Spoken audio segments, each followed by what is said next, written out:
നവഫാസത്തിൽ നല്ല ക്ലാരിറ്റിയാണ് കേരളത്തിൽ ഉടമകൾ ഉണ്ടായിട്ടുള്ളത്. സമ്മേളനത്തിൽ പ്രകാശ് കാരാട്ട് ആ ഭാഗം നല്ലപോലെ വിശദീകരിക്കുകയും ചെയ്തിട്ടുണ്ട്.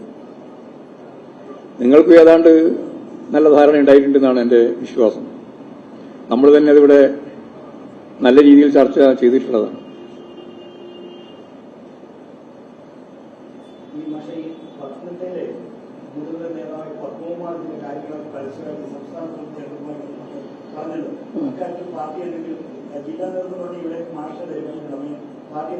ഇല്ല, ഞങ്ങളിപ്പോൾ സംബന്ധിച്ചതും ഞങ്ങളിപ്പോൾ ചർച്ച ചെയ്തിട്ടില്ല. പരിശോധിക്കും, സ്വാഭാവികമല്ലേ, ആവശ്യമായി പരിശോധിക്കും. അല്ല, അദ്ദേഹത്തിന് അനുകൂലമായിട്ടല്ലല്ലോ പരിശോധന വരിക. പരിശോധിക്കുന്നതിന് അദ്ദേഹത്തിന് എങ്ങനെ അനുകൂലമാകുക?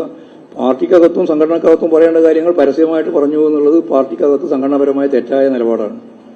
ആ നിലപാട് സ്വീകരിച്ചവരാരൊക്കെയുണ്ടോ അവർക്കെല്ലാം എതിരായിട്ട് ശരിയായ സംഘടനാപരമായ നിലപാട് സ്വീകരിച്ചു പോകും പാർട്ടി. അതാര് എന്നുള്ള പ്രശ്നമൊന്നുമില്ല.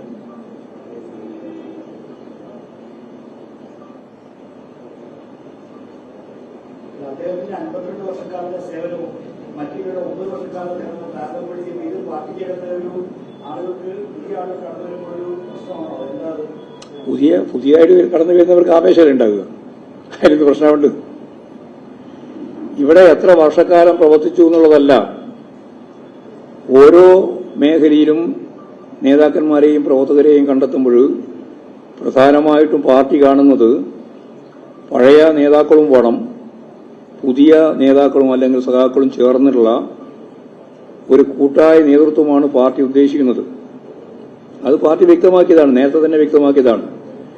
അതിന് രണ്ട് കാര്യമാണ് ഞങ്ങൾ അടിസ്ഥാനപരമായി കാണുന്നത്. ഒന്ന് അതിന്റെ മെറിറ്റാണ്, മറ്റൊന്ന് അതിന്റെ മൂല്യമാണ്.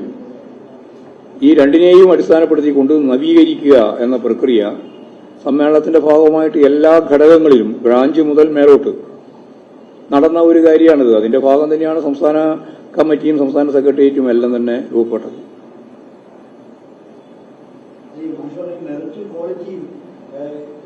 മെറിറ്റും മൂല്യം അത് ഇടക്കിടക്ക് പറഞ്ഞുകൊണ്ടേയിരിക്കണം, എന്നാലേ ഇത് മനസ്സിലാക്കും. ഇല്ലില്ല, അങ്ങനെയൊന്നും അവസാനം നിങ്ങൾ എന്തൊക്കെയാ പറയുന്നത്? പത്രക്കാരും പറഞ്ഞുകൊണ്ടിരിക്കുന്നതൊക്കെ ഒന്നുമില്ല. നിങ്ങൾ കാരണം നിങ്ങൾ ആ സമ്മേളനത്തിൽ എന്നെപ്പറ്റി എന്തൊക്കെയാ വന്നു എന്ന് പറഞ്ഞത് എല്ലാം ശുദ്ധ അസംബന്ധമല്ലേ? അപ്പൊ നിങ്ങൾ തോന്നിയ പോലെല്ലാം പറയുന്നില്ല. ആ പറയുന്നതിനൊന്നും ഞാൻ മറ്റു പറയാൻ ഉദ്ദേശിക്കുന്നില്ല. അത് ഞാൻ നേരത്തെ പറഞ്ഞതാണ്. പോസിറ്റീവായ കാര്യം മാത്രം എടുത്താൽ മതി, നെഗറ്റീവെല്ലാം വിട്ടുകളിയാ. ആര് നോക്കുന്നു നിങ്ങളെ ഈ വർത്താനെല്ലാം? ആ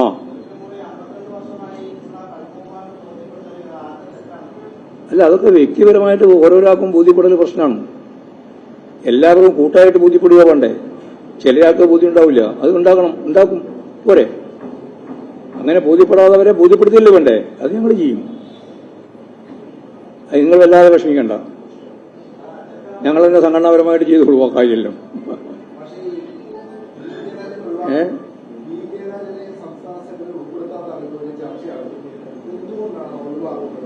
അല്ല, അതൊക്കെ ഞാൻ നേരത്തെ പറഞ്ഞ അതിന്റെ ഉൾപ്പെട്ടതാണ് എല്ലാം. അത് ഇന്നയാൾ ഓരോരാളെ നോക്കിയിട്ടില്ലല്ലോ നിലപാട് സ്വീകരിക്കുക.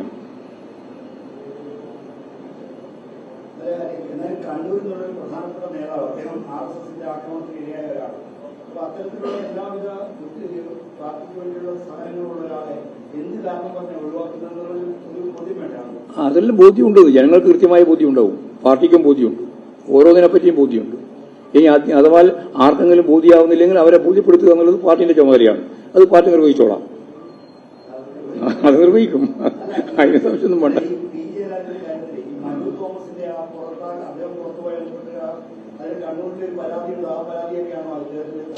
അതൊന്നുമല്ല, അതൊന്നും വെറുതെ പറയാൻ മാത്രമാണ്.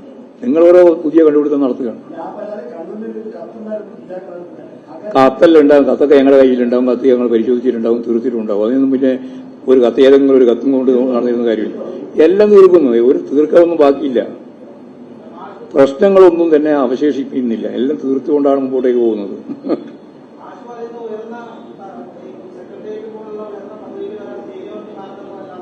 ഇത് ഞാൻ പറഞ്ഞിട്ടില്ല അങ്ങനെ, ഞാൻ അങ്ങനെ പറഞ്ഞിട്ടില്ല. നിങ്ങൾക്ക് അങ്ങനെ പറയണമെന്നുണ്ടെങ്കിൽ പറയാം. നിങ്ങൾ അങ്ങനെ പറയുന്നതുകൊണ്ട് എനിക്ക് യാതൊരു പ്രയാസമില്ല. ഞാൻ പറഞ്ഞു എന്ന് പറഞ്ഞിട്ട് പറയണ്ട, ഇനി അഥവാ ഇനി അങ്ങനെ പറഞ്ഞാലും പ്രശ്നമില്ല. കാരണം നിങ്ങളൊക്കെ എന്തൊക്കെയാ പറഞ്ഞുകൊണ്ടിരിക്കുന്നത്? ആ കൂട്ടത്തിൽ ഇതെല്ലാം കണക്കൂട്ടുന്നു മാത്രമേ ഉള്ളൂ. പാർട്ടിക്ക് ഇല്ല ഇല്ല, ഞങ്ങൾക്ക് അങ്ങനത്തെ അഭിപ്രായമൊന്നുമില്ല. നിങ്ങൾക്ക് നിങ്ങളുടെ അഭിപ്രായം ഞങ്ങളുടെ അഭിപ്രായമായിട്ട് പറയേണ്ട അർത്ഥം അത് പറഞ്ഞാൽ മതി. അതാണ് പറഞ്ഞുകൊണ്ടിരിക്കുന്നത്. നിങ്ങൾ ഓരോരോ അഭിപ്രായം ഞങ്ങളെല്ലാം വായി ഇങ്ങനെ കുത്തിത്തിരികി വെക്കുകയാണ്. എന്നിട്ട് അത് അങ്ങനെ പറഞ്ഞു ഇങ്ങനെ പറഞ്ഞു എന്ന് വാർത്ത ഉണ്ടാക്കാൻ ഒരു വൈരുദ്ധ്യമില്ല.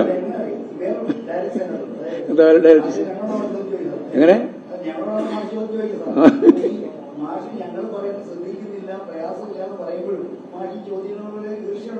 എന്തേ ഒരു ഈർഷ്യ ഉണ്ടാവട്ടെ? നിങ്ങളോട് എന്ത് ഈർഷ്യ ഉണ്ടാവാനാ? നിങ്ങൾ കുറെ കൊല്ലായിട്ട് ഇതേപോലെ പെരുമാറിക്കൊണ്ടിരിക്കുകയല്ലേ. പിന്നെ നിങ്ങളോട് ഈർഷ്യയോട് പെരുമാറിയാൽ നിങ്ങളോട് ഈർഷ്യയോട് മാത്രമേ പെരുമാറാൻ പറ്റൂ. പക്ഷെ അത് ഞാൻ പരമാവധി കുറച്ച് ഈർഷ്യയില്ലാതെ പറഞ്ഞുകൊണ്ടിരിക്കുകയാണ് കേട്ടോ.